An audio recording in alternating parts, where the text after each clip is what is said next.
আসসালামু আলাইকুম। সকাল থেকে আসলে ঝুরি, ঝুরি বৃষ্টি হচ্ছে। এমন একটি বৃষ্টি যে বৃষ্টিতে আসলে ছাগলকে বাইরে বের করা যাচ্ছে না। তো ছাগলকে যেহেতু বাইরে বের করা যাচ্ছে না, ছাগলকে তো খাওয়াইতে হবে। এখন ছাগলকে খাওয়ানোর জন্য আমি চলে আসলাম আমাদের যে ঘাসের জমিটা আছে, এই জমিতে ঘাস কাটার জন্য। মূলত আমরা এই জমিতে ঘাস লাগাইছি গরুকে খাওয়ানোর জন্য। যেহেতু আমাদের ডেইরি খামার মানে দুধের খামার। তো গরুকে খাওয়ানোর পাশাপাশি আমরা ছাগলকেও খাওয়াই। তবে খুব একটা বেশি যে ছাগলকে খাওয়াই তা কিন্তু না। ছাগলকে এমনিতে আমরা নরমালি উঁচু যে চারণভূমিগুলো আছে এগুলোতে ঘাস দিয়ে খাওয়াই আরকি। তো যেহেতু আজকে বৃষ্টি হচ্ছে, বেশ ভালো পরিমাণের বৃষ্টি হচ্ছে তা কিন্তু না।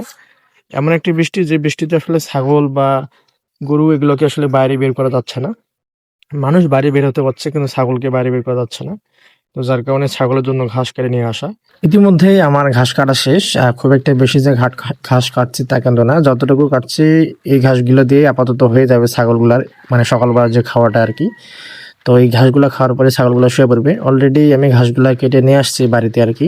তো আমাদের খুলিতে এখানে রাখবো আপাতত ঘাসগুলা। এখানে ছাগলগুলাকে ঘাসগুলা কেটে, কেটে ২ টা জায়গায় মানে একটা হয়তো গামলাতে আরেকটা চাঙই আছে, চাঙইতে রাখবো। রাখার পরে ছাগলগুলোকে দিব। ইতিমধ্যে আমাদের প্রত্যেকটা ছাগলে ঘাস খাওয়া শুরু করে দিছে। তো মোটামুটি ভাবে এই মুহূর্তে আমাদের এগো একটা ছাগল আছে। একটা দুঃখের বিষয় হচ্ছে কি গতকালকে আমাদের সবথেকে যে সুন্দর বাচ্চাটা ছাগলের বাচ্চা ছিল ওটা আসলে মারা গেল। এটা আসলে আমাদের খামখেয়ালির জন্য বা গাফিলতির জন্য আমরা আসলে তার রোগটাকে অতটা গুরুত্ব দেই নাই। হঠাৎ করে কালকে মারা গেছিল। তো মোটামুটি প্রত্যেকটা ছাগলে খাচ্ছে, শুধু এই ছাগলটাই খাচ্ছে না। কেন জানি খাচ্ছে না। কিরে, ঘাস খাস না কেন? সব থেকে বেশি কিন্তু এই ছাগলটাই খায়, হয়তো বা তার পেট এখন ভরা আছে যার কারণে সে খাচ্ছে না। তো এই ঘাসগুলো দেখার কারণে কিন্তু আমাদের যে গরু আছে প্রত্যেকটা গরু কিন্তু দাঁড়ায় গেছে মোটামুটি ভাবে। মানে যেহেতু ঘাস তো গরু ছাগল সবারই প্রিয় খাবার, তো যার কারণে গরুগুলাও দাঁড়ায় গেছে। অবশ্য প্রত্যেকটা গরু কিন্তু শুয়ে ছিল, তারা কিন্তু অলরেডি খাওয়া দাওয়া তাদের শেষ এবং পরিষ্কার করা হয়ে গেছে। তো তারা রেস্ট নিচ্ছিল। তো এই ঘাসগুলো দেখার কারণে আসলে তারা আবার শোয়া থেকে উঠে দাঁড়ায় গেল আর কি। তো এই মুহূর্তে আসলে আমার কাজ একটা হচ্ছে, সেটা হচ্ছে যে বাছুরটাকে বেঁধে রাখা। আমরা এখন এই গরুটাকে ২ বার করে দুধ দহন করতেছি। যেহেতু এবার এটা প্রথম বাচ্চা হওয়ার কারণে এর এখন দুধ খুব একটা বেশি হচ্ছে না। ১০-১২ লিটার হচ্ছে। আর আমরা খুব একটা বেশি দুধ দহনও করতেছি না। আমি গত একটা ভিডিওতে বলেছিলাম যে আমরা চাচ্ছি এই ষাঁড় গরুটাকে খুব তাড়াতাড়ি বড় করব এবং বিক্রি করব।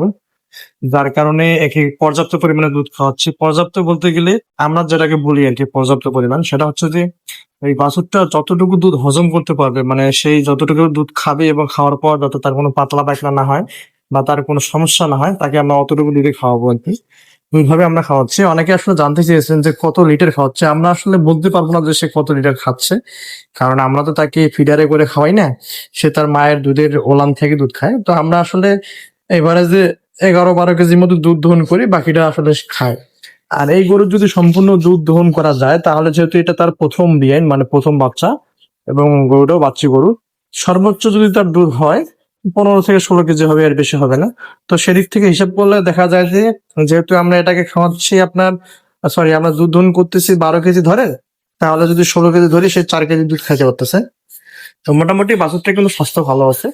তো আমরা এই গরুটাকে মানে বাছুরটাকে সকালবেলা দুধ দহন করা শেষে ১১টার দিক মানে এখন বাজতেছে ১১টা। তো এখন আমি এই বাছুরটাকে বেঁধে রাখবো।